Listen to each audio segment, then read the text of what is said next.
कांग्रेस का एक हिस्सा है, ये हिस्सा रहेंगे और हिस्सा है। मेरी माँ किस चीज से चुनाव लड़ी? कांग्रेस से। मेरी पत्नी किस चीज से चुनाव लड़ी? मेरे दादा और मेरे नाना फ्रीडम फाइटर थे और कांग्रेस मेंबर थे। मेरे नाना कामेश्वर मंडल कार्य समिति में इंडिपेंडेंट का मतलब हम एसोसिएट मेंबर है कांग्रेस के। और आप ईवीएम की बात कर रहे हैं ना? कर्नाटक के मुख्यमंत्री ने घोषणा कर दिया ईवीएम से चुनाव नहीं होगा। 2028 के चुनाव नहीं, उन्होंने घोषणा कर दिया पंचायत चुनाव में बैलेट पेपर पकड़ा है। जो लोग जुड़ के मीडिया में बोल रहे हैं, सवाल तो ये उनसे पूछना है। नहीं, आप बताइए ना, है कि नहीं ये बताइए, क्लियर कर दीजिए आप। मत कीजिए ना, पहले पूरी बात सुनिए।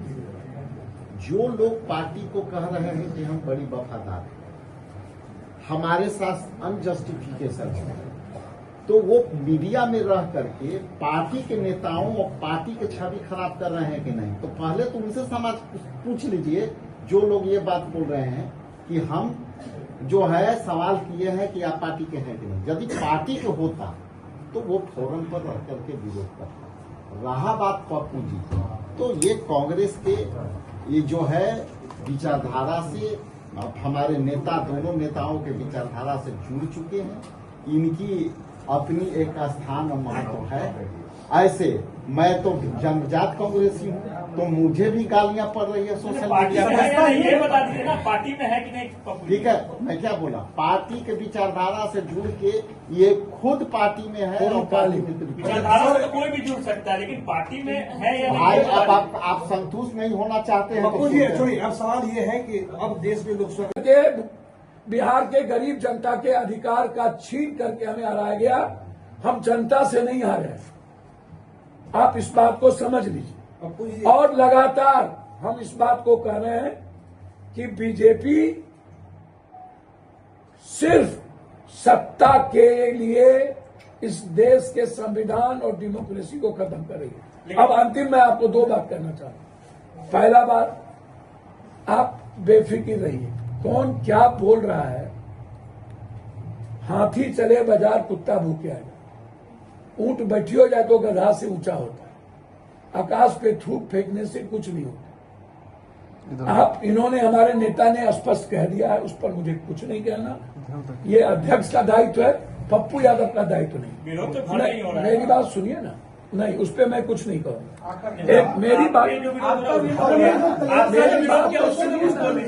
आपका क्यों विरोध किया? मेरी बात तो सुनिए। आप पे गलत आरोप लगाए, तरह तरह की बात किए जा रहे हैं, दलाल बोला जा रहा है, एजेंट बोला जा रहा है। मेरी बात कौन है? पप्पू यादव आया है कांग्रेस में। पप्पू यादव कांग्रेस में नहीं है, सदस्यता नहीं है। वो अध्यक्ष बताएंगे सर, वो अध्यक्ष बताएंगे, मुझको नहीं पता। मेरी बात तो सुनिए ना, मैं वर्कर हूँ कांग्रेस का। आपको प्रवासी कह रहे हैं। अरे सुन, आप चुप रहिएगा या नहीं।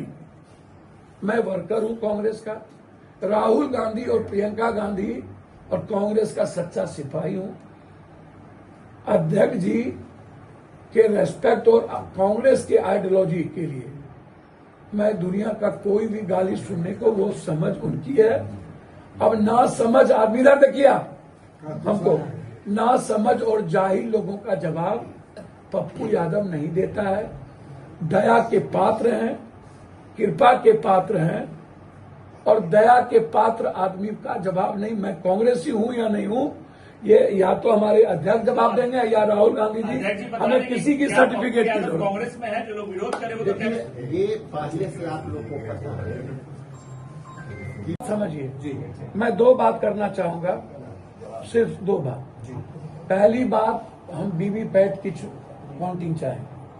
हमारे नेता भी लगातार ये सवाल उठा रहे हैं, वीवीपैट का मैं काउंटिंग चाहता हूं।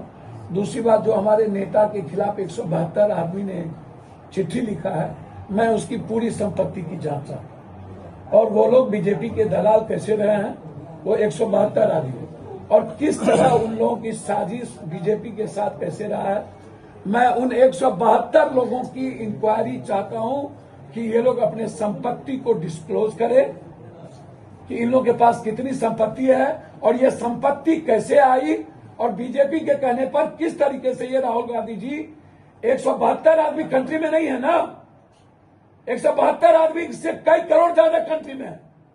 37 करोड़ लोग कांग्रेस और राहुल गांधी की आइडियोलॉजी से जुड़े हुए हैं। 37 करोड़। इसलिए आप लोगों से विनती है, ये चाटुकार लोगों का बयान को प्रश्नवाद चिन्ह मत बनाइए। मैं पैर पकड़ता हूं। सदाकत आश्रम विनोबा गांधी नेहरू की भूमि है और इसको मैं मंदिर मानता हूं वैचारिक रूप से। और मंदिर और विचारों की जगह आना पप्पू यादव पूर्णकालिक कांग्रेसी है, था और रहेगा। ईवीएम से वोट